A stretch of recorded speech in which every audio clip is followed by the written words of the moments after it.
Thanks to the support as a channel member, Exos Gaming. No, I know our form's hit a little bit of a rough patch. That's why I'm being so polite to you today. I would qualify that, though, with what did you think was going to happen when you kept selling our star players for no money?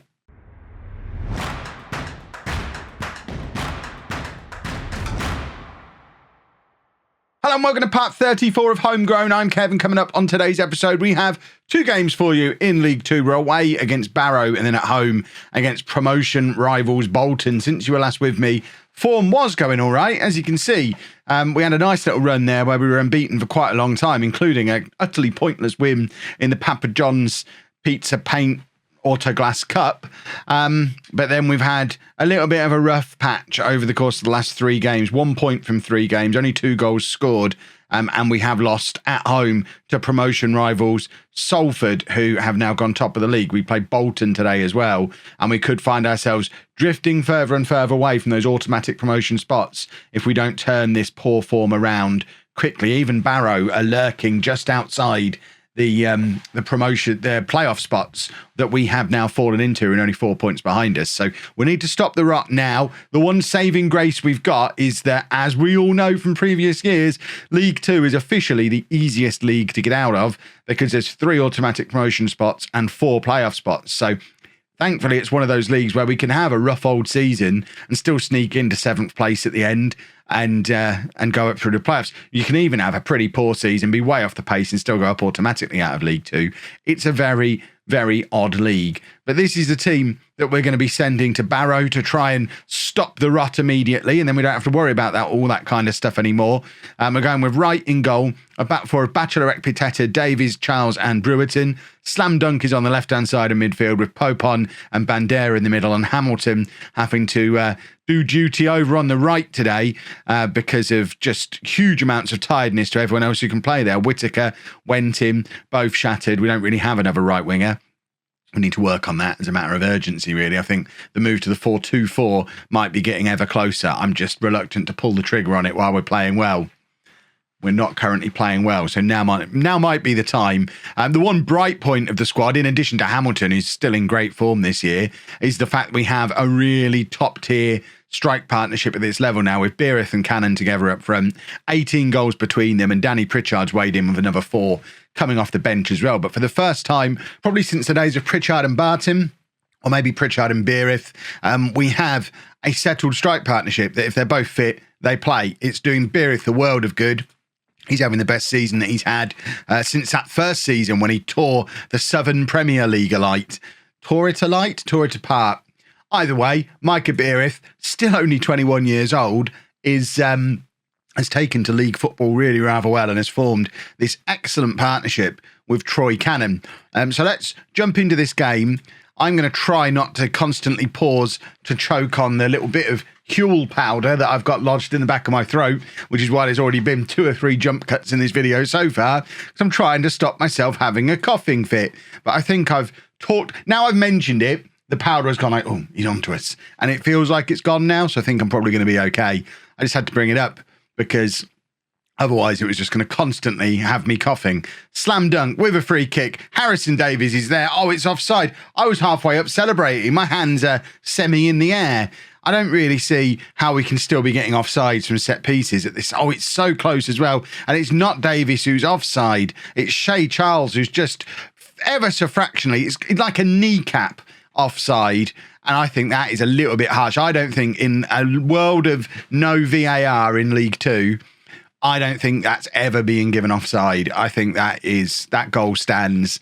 And I feel a little bit hard done by because Charles isn't the player that it's aimed towards, and he was never far enough away from the opposition defender for it to be obvious he was offside. So I don't think that's given unless it's an utterly incompetent linesman, which is what I'm officially declaring this man to be. It's the only chance of the first half, though. We've charged towards half-time. This ground's got a lot of floodlights. It's got the big old corner pylons, but also the ones on the top of the stands. Interestingly, looks like there's no corner pylon in that corner, though. So because they've got a prison there, and then there's pylons in those 2 corners. Is there a pylon here? Keep rotating. I don't know. It's probably, one could argue, not that important to the rest of the episode. But I want to know, these Football Manager stadiums fascinate me because they're often like no stadium you've seen in real life. Cannon picks the ball up deep in his own half, gives it back to Brewerton. And we're now trying to get something moving on this right-hand side. Hamilton, very rarely playing out on the right-hand side, but he is a right footer he's had all his success this year from cutting inside off the left. And he has now played in all four positions across this midfield over the course of his several years at the club and proving himself to be very useful as a utility man in midfield. Slam dunk, hits the first time cross. Cannon can't quite connect with it, but it falls to Hamilton, who his first instinct always seems to be to cut inside. He couldn't do it because he couldn't bring it onto his left foot. But in the end, he's doubled back on himself, dribbled into the area, been fouled, and Bachelorette Pitetta has the chance to put us ahead from the penalty spot. It's Bachelorette Pitetta, and it's saved. Well, we know he's a good penalty taker from when he was here before. He was our penalty taker before he left. But that was not a good penalty. And the goalkeeper, I was going to say the referee made the save. The goalkeeper's made the save. And we've had two very good chances today that we've, I feel a little bit robbed by both of them. A penalty miss and a disallowed goal that shouldn't have been. Hamilton is now tired. Right, we're going to go to the 4-2-4. The time has come. And because then we can stick Jessup just there. And Redmond could come on the other side if we take off Slam Dunk. And they can both cut inside then and let the fullbacks push past them. So we're going to make them both inside forwards, I think, rather than inverted wingers. So two inside forwards. We're really going to be crowding the opposition penalty area. We're already attacking. What we might have to do, if this is going to be a long-term thing, is finally switch away from the wing play system that we've been using for the entire save so far. It might be time to do something a little bit more exotic now we're in the Football League. I'm looking at you, the Kettering Gegenpress that we've used in just about every save at one point or another. The only issue is we don't have an attacking midfielder. So I guess we'd probably have to amend it slightly, do a version of that as a 4-2-4 rather than a 4-2-3-1, but still having those wide players cutting in and the fullbacks pushing on. We've certainly got the fullbacks to make it work. It's just whether or not the penalty area at the other end is going to get a little bit too crowded with two strikers and two inside forwards. Let me know down in the comments if you've made such a system work at some point, or am I going to have to leave somebody wide or drop somebody deep? All I know is this is going to be 4 games without a win, and we've got to change something. So we might well be changing something for the Bolton game, which is becoming increasingly must win if we're in an automatic promotion hunt, which, to be fair, Mrs Wearmouth hasn't asked for automatic promotion this year. She has asked for playoffs, but we can get away with not getting promoted this year. We obviously just don't really want to.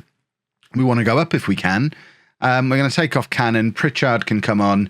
Beerif can go back to being the advanced forward. And Pritchard's always there as our plan B. And let's see if plan B from a set piece can get the job done. He's going to be less effective, I think, without having wingers either side of him. So I think we probably do need to tweak the system if this is how we're going to be using it. It's interesting that, bearing in mind, we're not really fussy about what position players play in when we bring them in. We just bring players in if they're good and young. And the plan all along was to amend the system to fit the players that we could develop. But we've never really had an attacking midfielder in all this time. We've got 2 players now retired. These two, they're just forever. They're going to both miss the Bolton game. I'm gonna give them a little bit of a rest. We'll give them a week off training and hope that they... I've got to rotate better. Right. Who the hell is Dave Potter? We never needed a loan manager in the first place, Dave. So I'm not that upset that you're going to be leaving. He's going to pursue part-time roles going forward. So he didn't ever want to get... He's only 53. Was he ever full-time with us? So he signed a full-time contract this summer when we got promoted and has decided he doesn't really fancy it. Is he actually retiring immediately? Or he goes at the end of the season? Yeah, he goes at the end of the season. All right, Dave, fair enough. Go back to whatever your job was previously. It was obviously better than the £230 a week you're earning to do nothing in this job. Tactics time. Club record alert because of all these holidays that Harrison Davies has to have, despite being, I was going to say ever present since he came through the youth team. He hasn't though. He has so much time off each season with his holidays and his rests. Captain Cartwheel Oliver Wright is now the club record appearance holder. 141 appearances for Oliver Wright across 4 seasons, whereas it's taken Harrison Davies 5 seasons to amass fewer appearances. He's been virtually ever present since signing for us on a free transfer. That is some impressive stuff. For a goalkeeper to arrive so young, he is now homegrown at club, just checking, for him to have arrived with us so young and still be our first choice goalkeeper in League Two. I mean, we are getting to the point now where he's probably not quite good enough anymore, and we maybe need one of these younger ones to come through and take his spot, like Name in the Game channel member Alex Williams, but he's not ready yet. So we've got David Carter, another Name in the Game channel member as well, who will be looking to make that leap up at some point. Colin Spence, who we brought in a free transfer at some point. But at the moment, Oliver Wright's the man in possession, and as long as he stays injury-free, I don't see myself replacing him this season for sure. So that gap is only like to get bigger. 141 appearances now for Oliver Wright, and I do like the fact that we can postpone matches for international stuff now. Just makes me feel all fancy. No, I guess Wentin can have 45 minutes a game. That probably does make sense. Right, the Kettering tactic is in.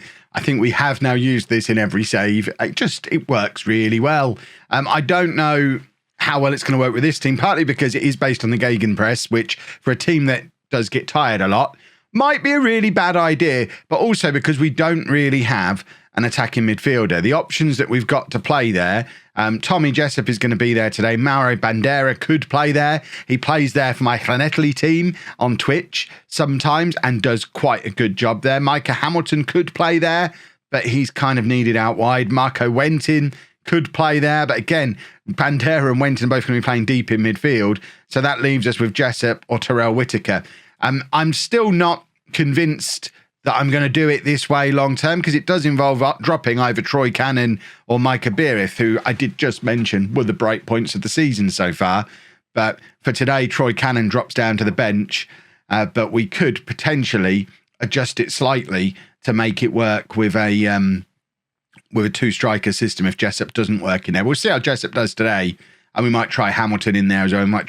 We'll probably try all of them in there and see what they look like. And if no one looks like they're going to make that role theirs, we'll tweak it towards being a 4-2-4, but based on this tactic, because we know this tactic, like I say, gets the job done. And if it's tiring the players too much, we might just have to lower some of the running about in tendency. But there we go. Running about tendency. Use real words, Kev. In tendency is not a word. And I don't even know what you thought it would mean. Right, Shay Charles getting the ball clear. And here is Jessup with the opportunity to show us that he now has an opportunity he's got the opportunity to show us he's got an opportunity. He's breaking into the side in a new role. Can he make that role his own? A good performance today, and he will get a run of games there. Bandera plays it to Hamilton, who should benefit from being released a little bit from the defensive duties, playing a little bit further forward with a license to cut in field. It's kind of what he's been doing naturally from the left side of midfield this season already, and hopefully the little bit of a tweak to the system will get the best out of him. It's also a big chance for Marco Wentin. We've abandoned the ball-winning midfielder and gone with a playmaker, something we've never used with Holme before, and that really suits Wentin. So maybe now Nathan Curry is gone and we don't really have our ball-winning midfielder. Maybe it is time to let some of our more technically gifted players like Wentin, like Bandera, have a little bit more say on the game and have one of them in there as a playmaker. So there are tweaks that have happened, boys and girls, and now it just remains to be seen if they're effective for this game. Bolton with a throw here and Jessup heads clear, but he's headed to where he should have been standing. I'm not going to criticise him for making the clearance, but it does mean that the clearance didn't actually make it to a home player, and now the ball has come back and led to a goal for Bolton. So I'm still not going to criticise him, because it was good that he came back and got involved in the defending. It did just leave a big old gap where there was no one in midfield to collect the clearance. And a problem it did cause. Right, Bandera, back to Shea Charles. Campbell, deputising in defence today for Harrison Davies. He's another one who can play in 4 or 5 different positions in this team, which is very handy when you have to rotate a little bit. Went in, plays it out to Cisse, who's pushing forward on the overlap. Cross comes into Barrow, and that is an immediate equaliser, and it looked good as well. Cisse really pushing forward on that right-hand side, getting himself into a crossing position. Like I say, this is the kind of system that's going to get the best out of our attack-minded fullbacks. Cisse is a midfielder who's been playing at right-back for most of his time at the club, but he's been held back by the fact we've said to him, yeah, just be a fullback. Just sit there being a fullback. He's finally been given the licence to charge on as a wing-back and has done a good job there of grabbing us an immediate equaliser. We're 10 points behind Salford as things stand, by the way, with a better goal difference. It shows how rubbish this run of form we're on is. We need a result here today. A result puts us back up above Bolton, gets us back into the automatic promotion spots. The title is slipping away already because Salford are absolutely running away with it. But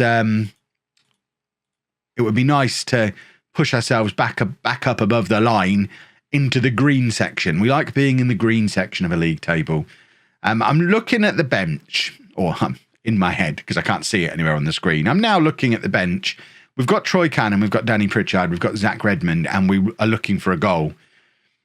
I want to bring on more than one of them, but I'm wondering how I do such a thing. Do we decide? I mean, Jessop's actually played quite well, but we know he can do the inside forward role on this side. So maybe we move him to there. Whittaker is going to come off and we're going to get Troy Cannon on. And Cannon is going to do his... Cannon can play as a poacher with Beereth dropping back to be a target man.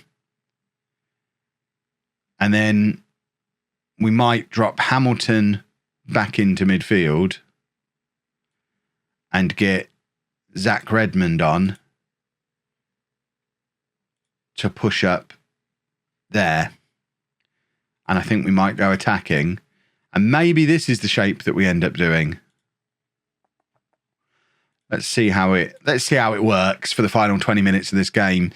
Pritchard will come on for Beereth probably with 10 minutes to go. It's a fairly standard substitution now. When we're looking for a goal, just get Danny Pritchard on for a bit and see if he can sneak us one with a set piece. But giving him 10 minutes isn't a lot of time. But he's got the opportunity here. Cross comes in. Charles is there. Oh, it's hit the post.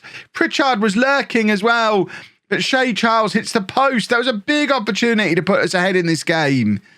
And, I mean, I guess in the grand scheme of things, a draw's not a terrible result. We've got another opportunity here, though. It's Jessup with the cross, and Charles is at the crossbar this time. He's hit the post and the crossbar from headers from corners in the last 10 minutes of the game. Oh, how different it might have been if one of them had hit Danny Pritchard. And thinking about it, I don't think we actually gave the instruction to aim at Pritchard because that would have been on the old tactic. So Pritchard is lurking there at the far post rather than attacking the near post where the crosses are going. I don't know how I feel about either of the tactics we've used in that match. We still need to turn this around. I will continue thinking and fiddling, and we'll come back probably sometime mid-December once we've played another half dozen or so games. Maybe for FA Cup first round day, whenever that might be, assuming we get there because we've got to qualify inexplicably. We'll see how we get on. I'm troubled, though. We're not in the promotion spots. If you've enjoyed that, please make sure you leave a nice big thumbs up on there for me. Subscribe to the channel for daily Football Manager videos. And thank you very much for watching.